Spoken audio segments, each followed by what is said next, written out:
Oi, gente. Continuando aí nossos estudos, estamos vendo as competências do Congresso Nacional. Vimos todas elas com a sanção e sem a sanção.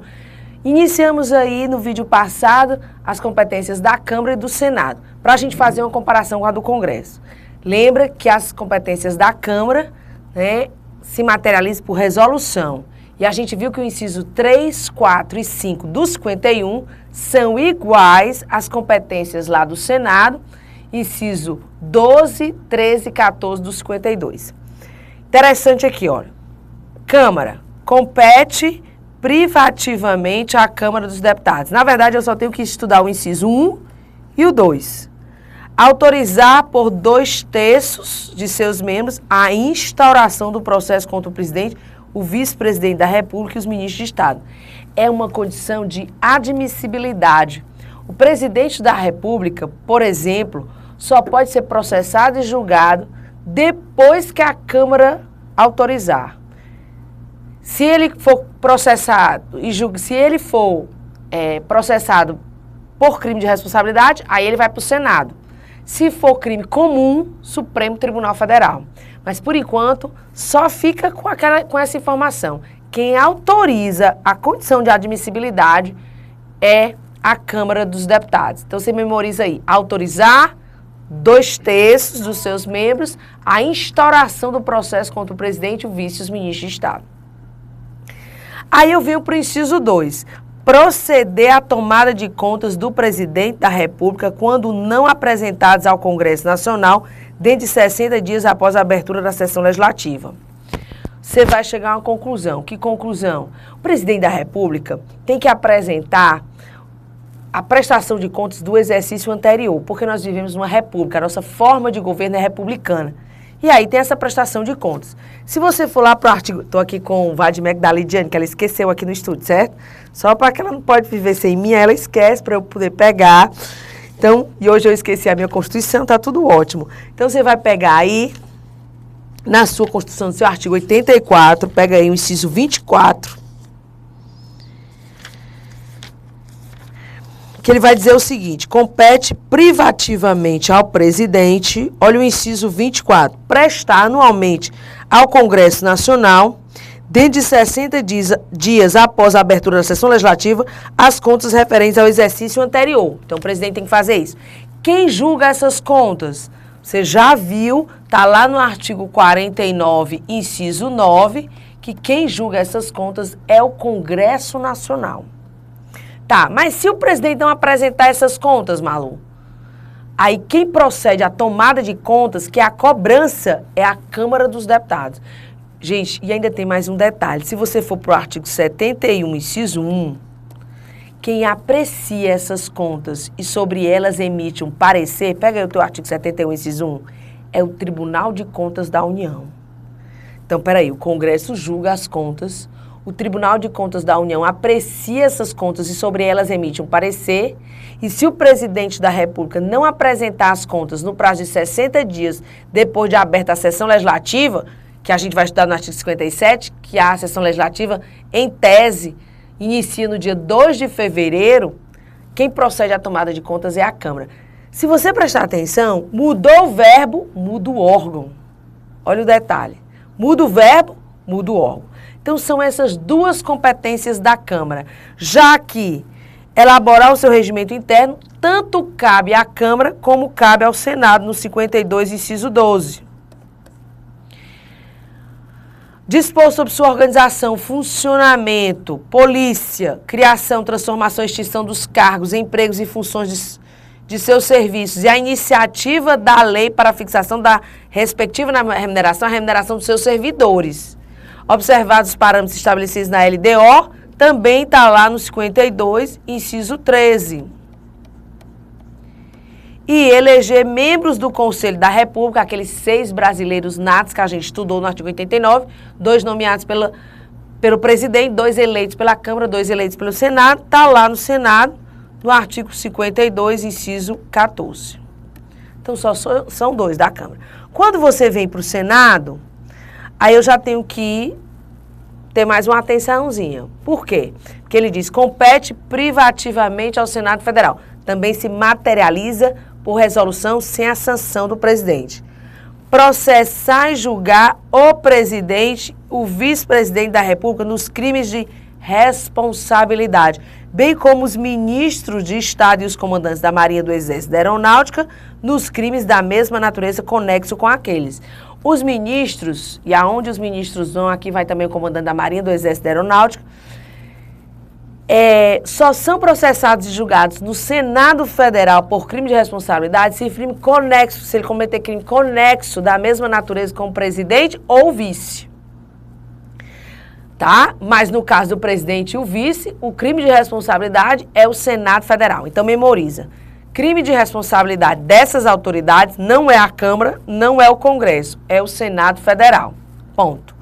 A mesma coisa no inciso 2, ele só vai modificar as autoridades. Processar e julgar os ministros do STF, controle recíproco aqui, né? Os membros do Conselho Nacional de Justiça, o CNJ, e do Conselho Nacional do Ministério Público, Conselho Nacional do MP, o Procurador-Geral da República e o Advogado-Geral da União nos crimes de responsabilidade. Então, falou em crime de responsabilidade, nem pensa, leva para o Senado. Agora, quem preside essa sessão de julgamento? Qual é o quórum para condenar? E a condenação gera que penas? Olha só, parágrafo único do 52, já está aqui, olha minha gente. Nos casos previstos no inciso 1 e 2, funcionará como presidente o do Supremo Tribunal Federal. Ele vai presidir a sessão de julgamento, limitando-se à condenação, que somente será proferida por 2/3 dos votos do Senado Federal, no caso do presidente e do vice, né? E dos ministros de Estado. A Câmara autoriza por 2/3, o Senado condena por 2/3 a situação. A perda do cargo com a inabilitação por 8 anos para o exercício de função pública, sem prejuízo das demais sanções judiciais cabíveis. Olha que interessante. Que mais do Senado? Inciso 3, compete privativamente ao Senado aprovar previamente por voto secreto, isso não caiu com a emenda 76, tá? Por voto secreto, após a arguição pública, a escolha de... Então, esse aqui é o que vulgarmente se chama de sabatina do Senado Federal, tá? Então, aprovar previamente por voto secreto, após a arguição pública, a escolha dos magistrados nos casos estabelecidos nesta Constituição. Por exemplo, todos os ministros do STF, está lá no artigo 101, são nomeados pelo presidente depois de aprovada a escolha pela maioria absoluta do Senado Federal. Então, falou a arguição pública, não é a Câmara, não é o Congresso, Senado Federal. Ministros do TCU, indicados pelo presidente da República, a gente vai estudar no TCU, que são 9 ministros. 3 são indicados pelo presidente depois de aprovada a escolha pelo Senado Federal. E 2/3, que são 6, pelo Congresso Nacional, tá? Se liga nisso. Governador de território, se existisse. Presidente e diretores do Banco Central, quem estuda aí para concurso de banco. Procurador-Geral da República, e aqui tem um detalhe, você tem que vir lá para o inciso 11, tanto para nomear o Procurador-Geral da República, que é o chefe do Ministério Público da União, como para exonerá-lo, que aí quem vai fazê-lo também é o presidente da República, precisa da aprovação do Senado. Malu, então, essas pessoas que estão sendo aprovadas aqui, normalmente, elas são nomeadas pelo presidente? Elas são nomeadas pelo presidente. Se você olhar o artigo 84, inciso 14, você vai ver isso. O presidente nomeia depois de aprovada a escolha pelo Senado Federal. E no caso do Procurador-Geral da República, vem para o 11, ó. Compete privativamente ao Senado aprovar por maioria absoluta e por voto secreto a exoneração de ofício do Procurador-Geral da República antes do término do seu mandato. Se você for lá para o artigo 128, os parágrafos 1º e 2º, você vai ver que o Procurador-Geral da República, que é o chefe do Ministério Público da União, ele é nomeado pelo presidente, depois de aprovada a escolha pela maioria absoluta do Senado Federal, e ele tem mandato de 2 anos admitida a recondução. A recondução, várias vezes pode ser, né? Não é uma, é a recondução. Agora, o presidente pode exonerá-lo antes do término do mandato, de ofício. Mas, gente, aí ia ser muita esculhambação se ele não precisasse da aprovação do Senado. Sabe por quê? Quem denuncia o procurador-geral, quem denuncia o presidente por crime comum? O procurador-geral da República. Aí, tipo, eu vou denunciar ele e ele vai me exonerar no outro dia. Tem condição, né? Nesse caso, então, é por isso que para nomeação e para exoneração, ele precisa da aprovação do Senado Federal. É um controle que se tem. Tá. Já entendido, Malu. Aí você vem aqui, titulares de outros cargos que a lei determinar. Também compete privativamente ao Senado aprovar previamente por voto secreto, após a arguição em sessão secreta, essa sessão não é pública, essa sessão é secreta, a escolha de chefes de missão diplomática de caráter permanente.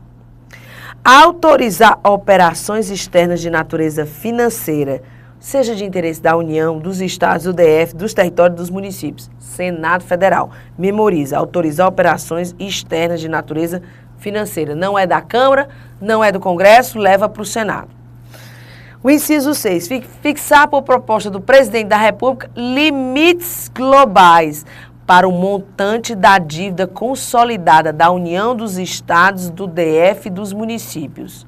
Limites globais, montante da dívida consolidada. Falou em dívida, né? Falou em operações de natureza externa, financeira, já leva para o Senado. Dispor sobre limites globais. Esse nome de limites globais está em todas aqui.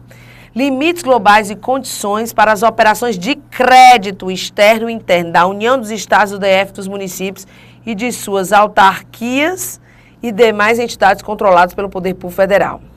Dispor sobre limites e condições, dispor sobre limites globais, limites e condições para a concessão de garantia da União em operações de crédito externo e interno. Estabelecer limites globais e condições para o montante da dívida mobiliária. Aqui, só dos estados, do DF e dos municípios. Não entra a União, tá? Isso aqui pode ser uma pegadinha também. Inciso 10, suspender a execução, no todo ou em parte, de lei declarada inconstitucional por decisão definitiva do Supremo Tribunal Federal.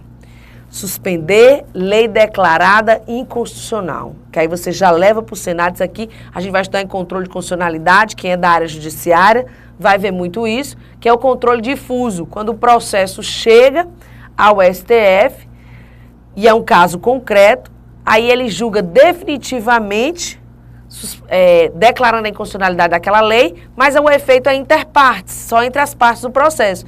Quem pode ampliar esses efeitos? O Senado, suspendendo a execução no todo ou em parte de lei declarada inconstitucional por decisão definitiva do Supremo Tribunal Federal.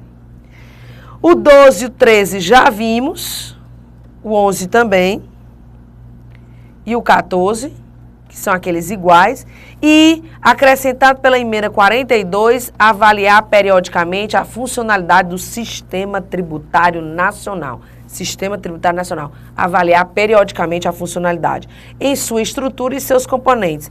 E o desempenho das administrações tributárias, seja da União, dos Estados, do DF e dos municípios. Se liga nisso aí, especialmente quem estuda para a área fiscal. Pronto. Já vi as competências do Senado. A Câmara só tem 2. Se não for do Senado, não for as 2 da Câmara, sobrou é do Congresso. Aí o que é que você vai analisar? Se é com ou sem a sanção. Pronto. Tá resolvido o seu problema. Estou dando a faca e o queijo, né? Vamos para as questões agora. Olha essa questão 4. Compete privativamente ao Congresso Nacional. Ele quer saber da competência do Congresso. Permitir que forças estrangeiras transitem pelo território nacional. Não, está errado. Porque o Congresso não permite, ele autoriza. Malu, como assim? Pega aí no seu material, logo, o artigo 49, inciso 2. Isso aqui, gente, é por isso que eu digo que a pessoa tem que saber bem direitinho, porque senão ela vai se confundir toda. Olha só. Tem que dar uma estudada nisso, né? Tem que dar para você acertar as questões da prova, questões que muitas vezes ninguém acerta. Então, se você pegar aí o 49, ele vai dizer competência exclusiva do Congresso Nacional. O inciso 2, autorizar o presidente da República a declarar a guerra, a celebrar a paz, a permitir que forças estrangeiras transitem pelo território nacional ou nele permaneçam temporariamente, ressalvados os casos previstos em lei complementar. Malu não permite, não? Não. Autoriza o presidente a permitir. Quem permite, e vai estar lá no artigo 84, é o presidente. Pega o artigo 84, inciso 22. Compete privativamente ao presidente permitir, nos casos previstos em lei complementar, que forças estrangeiras transitem pelo território nacional ou nele permaneçam temporariamente. O Congresso só vai autorizar quando o caso não foi estabelecido em lei complementar. Aí ele autoriza o presidente a permitir. Por isso que o item está errado, tá? Vem para a próxima questão número 5. Olha só o que ele diz. Na hipótese de crime comum praticado pelo presidente da República, o recebimento da denúncia pelo STF independerá de juízo positivo de admissibilidade da Câmara dos Deputados. Errado. A gente viu no artigo 51, inciso 1, que a Câmara tem que autorizar, porque eu estou falando do presidente da República. Então, ele está falando aqui que independe de juízo positivo, de admissibilidade. Tem que ter a condição de admissibilidade da Câmara. E é positivo, tá? Malu vincula o STF ao recebimento da denúncia? De jeito nenhum. Quando a Câmara autoriza, o STF não está vinculado a processar e julgar, tá? E nem o Procurador-Geral da República a denunciar. Questão número 6 agora. Olha só. Compete privativamente ao Senado Federal processar e julgar os membros do Conselho Nacional de Justiça nos crimes de responsabilidade. Certíssimo. Vimos no artigo 52, inciso 2, que essas são autoridades que são processadas e julgadas por crime de responsabilidade no Senado Federal. Questão 7. Compete exclusivamente ao Congresso Nacional, olha sempre de que ele está falando, para você se localizar na questão. Sustar portaria ministerial que exorbite do poder regulamentar. Certíssimo item. É só pegar o 52, inciso 5. Compete, 49, inciso 5. Lá vou eu falando do Senado de novo, né? 49, inciso 5, que diz: compete exclusivamente ao Congresso Nacional sustar os atos e decretos expedidos pelo Poder Executivo que exorbitam do Poder Regulamentar e da Delegação Legislativa. Quando ele fala do Poder Executivo, pode ser até de ministro, como ele falou aqui, uma portaria ministerial. Então, o item está certíssimo.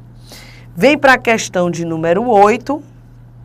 E ele diz: a suspensão da execução de lei declarada inconstitucional pelo STF compete à Câmara dos Deputados? Acabamos de ver que compete ao Senado. É o artigo 52, inciso 10.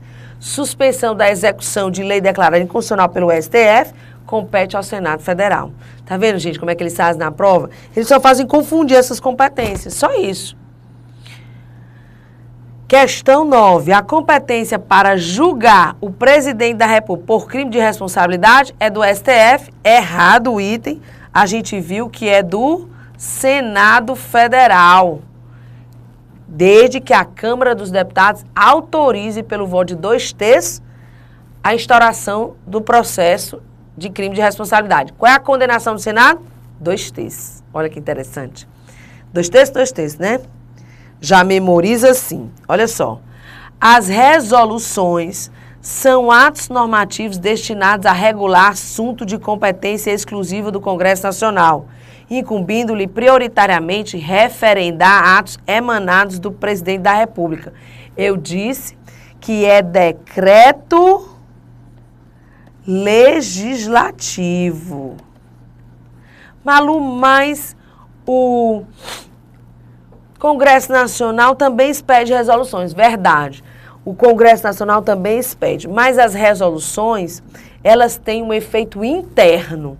A única resolução que teria um efeito externo é no caso da lei delegada, que a gente vai estudar em processo legislativo. Está lá no artigo 68, que na verdade eu prefiro acreditar que o legislador equivocou-se, que na verdade era decreto legislativo, mas ele botou resolução. Porque o Congresso, ele só usa a resolução normalmente em assuntos internos do Congresso. Aqui, ó, é para referendar atos emanados do presidente da República. Então, é decreto legislativo. O erro é que ele chamou de resoluções dessa questão. Mas muito boa a questão, hein? Para você saber a diferença aí de decreto e resolução. No caso de o presidente da República, dentro de 60 dias após a abertura da sessão legislativa, deixar de apresentar ao Congresso Nacional suas contas relativas ao exercício anterior, caberá à Câmara dos Deputados proceder à tomada de contas. Exatamente. Artigo 51, inciso 2. Lembra? Quem faz a cobrança é a Câmara dos Deputados. Questão 12.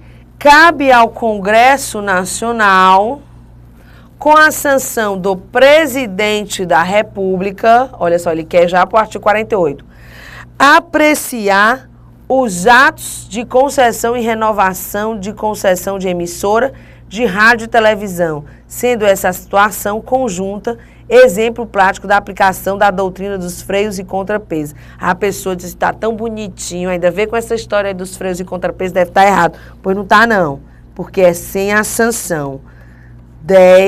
49, inciso 12, compete exclusivamente ao Congresso Nacional. Então, sem a sanção, lembra que é olha o verbo, apreciar os atos de concessão e não dispor sobre. Lembra que o 48 é a competência legiferante do Congresso Nacional. Tudo que está no artigo 49 é sempre uma função meio que administrativa. Tá? Então, é exclusiva do Congresso Nacional. Por isso, o item está errado. Mas muito boa a questão, hein? Dá para pegar. Questão 13, agora, é de competência exclusiva do Congresso Nacional. Olha a situação. O julgamento das contas prestadas anualmente pelo presidente da República. Verdade, está lá no 49, inciso 9. Cabendo ao Tribunal de Contas da União emitir parecer sobre essas contas. Lembra que eu falei para vocês? Realmente está no artigo 71, inciso 1, que compete ao TCU emitir um parecer sobre as contas do presidente da República, para depois elas serem julgadas. Então, o item está correto. Questão 14. Constitui competência exclusiva do Congresso Nacional a sustação dos atos normativos do Poder Executivo que exorbitem do Poder Regulamentar ou dos limites da delegação legislativa. Vimos isso neste instante, 49, inciso 5. Compete exatamente, exclusivamente ao Congresso e é sem a sanção. Então, o item está correto. E aí a gente acaba esses exercícios e entra no outro ponto do Poder Legislativo. Que outro ponto, Malu? As imunidades de deputados e senadores. Fala sério, fala sério. Isso é um dos assuntos que o CESP mais gosta. Então, eu vou fazer aqui uma estruturazinha para você não ter perigo de você errar um negócio desse. Olha aqui, ó. Tá até aqui de pretinho. Olha só. Tá aqui, imunidades. Fazer um esquema aqui para você ter aí no seu caderno. Existe a material e a formal. A formal tem quanto à prisão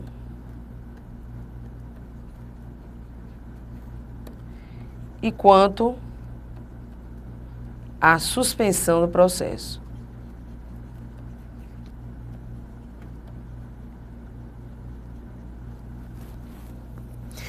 Aí eu tenho a prerrogativa de foro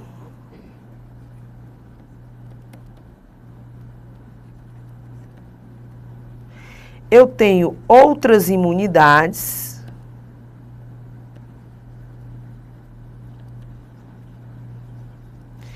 Eu tenho as proibições.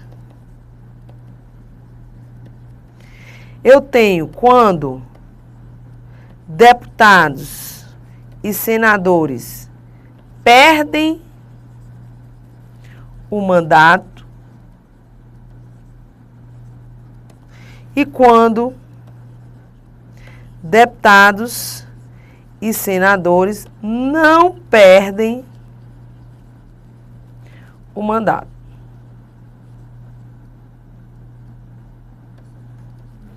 E para ficar bem bonitinho, agora eu vou botar de vermelho.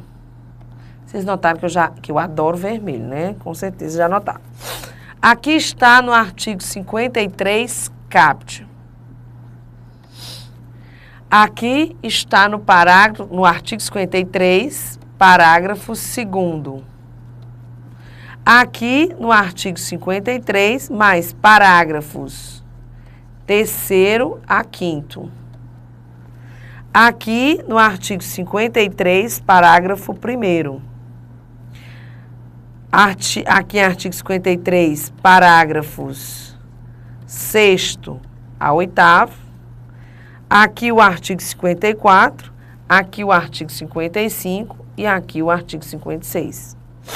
Então, você tem aí todo um mapa de como estudar essas imunidades, a prerrogativa, de como estudar as proibições, a possibilidade de deputados e senadores perderem o mandato, a possibilidade de deputados e senadores não perderem o mandato.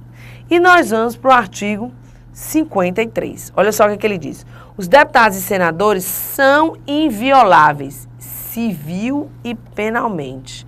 Não podem ser processados nem civilmente e nem penalmente, por quaisquer de suas opiniões, palavras e votos. Essa é a imunidade material, conhecida como inviolabilidade. Tá, Malu, entendi. Qual é o posicionamento do STF em relação a isso? Eu já coloquei aqui para vocês a ementa. Vou pegar só essa partezinha aqui, ó. O que é que ele diz? Bem aqui. Aqui. A cláusula de inviolabilidade constitucional que impede a responsabilização penal e ou civil do membro do Congresso Nacional por suas palavras, opiniões e votos, também abrange sob seu manto protetor as entrevistas jornalísticas, a transmissão para a imprensa do conteúdo de pronunciamentos ou de relatórios produzidos nas casas legislativas e as declarações feitas aos meios de comunicação social. Eis que tais manifestações, desde que vinculadas ao desempenho do mandato, qualificam-se como natural projeção do exercício das atividades parlamentares. Então, o entendimento do STF é de que no Congresso Nacional eles são imunes. E essa imunidade material, ela se estende para fora do Congresso Nacional, desde que o parlamentar esteja no exercício das suas funções. Tenha relação que a atitude do parlamentar tenha relação com o exercício das suas funções. Esse é o posicionamento do STF em relação à imunidade material. Aí eu passo para a imunidade formal. E aí eu tenho duas, né? Eu tenho a imunidade quanto à prisão, que está aqui. Aqui, ó. Desde a expedição do diploma, os membros do Congresso Nacional não poderão ser presos, salvo em flagrante de crime inafiançável. Eu até brinco, né? Vamos ver essa parte aqui, ó. Nesse caso, os autos serão remetidos dentro de 24 horas à casa respectiva, para que, pelo voto da maioria de seus membros, resolva sobre a prisão. Eu até brinco que eu digo assim, quando é que deputados e senadores nunca serão presos, nem flagrante de crime inafiançável, se eles agirem em quadrilha de maioria absoluta, que não seria uma quadrilha, isso aí já é uma organização criminosa, né? É brincadeira, tá, gente? Ou seja, a única possibilidade dele ser preso, e aqui eu estou falando de prisão processual, porque quando tem prisão penal, aí não tem essa imunidade, é a prisão durante o processo.